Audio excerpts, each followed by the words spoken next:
Solarpunk is a calm survival game at heart, especially at a time when the world can feel pretty chaotic. We wanted to create a place where you can slow down, hang out with your friends, talk, build a home together and just enjoy the feeling of creating something peaceful in the skies. When you start your adventure in the world of Solarpunk, you'll be able to customize the way you look before jumping into a brand new world. You'll then wake up on the starting island, which has everything you need to get going and gain some familiarity with the game's survival systems.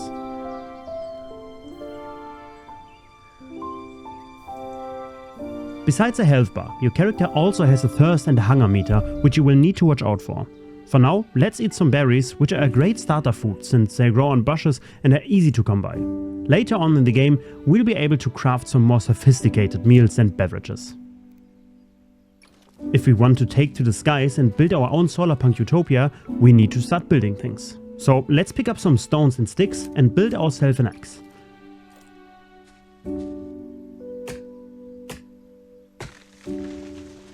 We'll use the wood to craft a workbench, which will let us craft more advanced tools and decorations.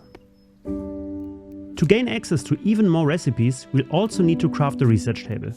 But for that we need some cloth, which we don't currently have. We'll need to gather some cotton from the island. Now that we've got some cotton, let's go ahead and craft the research table to unlock some more crafting recipes.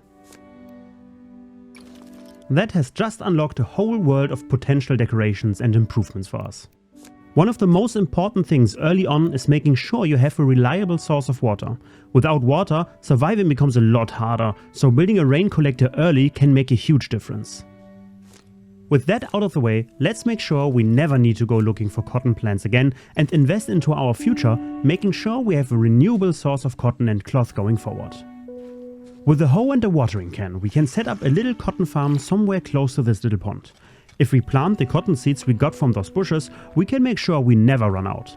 Let's plant some of those raspberry seeds too while we are at it. And while we are watching for those to grow, now it's a great time to start building our first little house. Just a place to put a bed and some chests so we can feel a little bit more at home here on this floating island.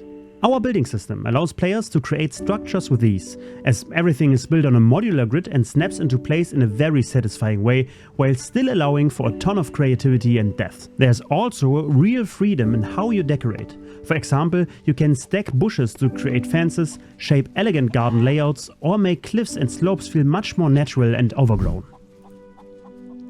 Seriously, some of the stuff our community of testers has been able to build is already blowing our minds. And of course, we can use the resources we find on the island to craft a wide range of decorations and trinkets to really make this house our own. And that's how you get started in Solarpunk. From here, we'll be able to craft more specialized tools, improve our house and expand our farm, or even find some animals to keep and take care of. Let's fast forward time a bit and see how to be able to progress from here. Here we are in a save file that is a little bit further along. As your farm grows, animals become an important part of your home as well. And they're not just there to look cute. Keeping them happy matters. And a well cared for animal will reward you much better than one that is neglected. This player has explored the starter island and found a broken airship on a hill. With these salvaged parts, they are now able to build their very own airship at the airship dock, which they will both be able to upgrade further down the line.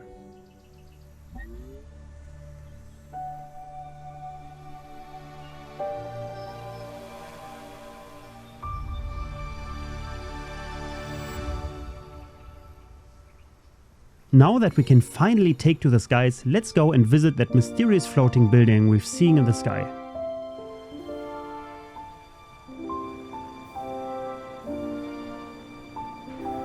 This is actually a store belonging to the merchant. They're a little robot who will take certain items and trade them for blueprints and improvements. If you want to increase the area you can explore with your airship to reach those faraway islands, you'll be wanting to do some trading here. As you can see, the merchant has some pretty sophisticated technology keeping their shop running. We've been doing everything manually so far. I think it's time that we start researching some advanced technology ourselves in order to get into automation. In Solarpunk, you'll be able to create complex setups of automated farms by utilizing the power of the sun and the skies. Using windmills or solar panels, we can power sprinklers that will do the watering for us, so we don't need to be running around with a watering can all the time. Different power sources come with different strengths and weaknesses. Solar panels are great during the day, while other generators can help you stay flexible depending on your setup and surroundings. For example, these turbines will do a lot of the heavy lifting on windy days. We can take stock of the current weather by crafting a weather station. That way we know when rain or storms are coming. The weather is not just visual either. Thunderstorms can damage your crops, so moving toward greenhouse farming becomes an important step if you want to protect your harvest. We can even use levers to toggle different parts of our base and reroute power to where we currently need it. Rain detectors can then turn our sprinkler systems off when it's raining to conserve energy. To keep track of your power grid, craft a network display.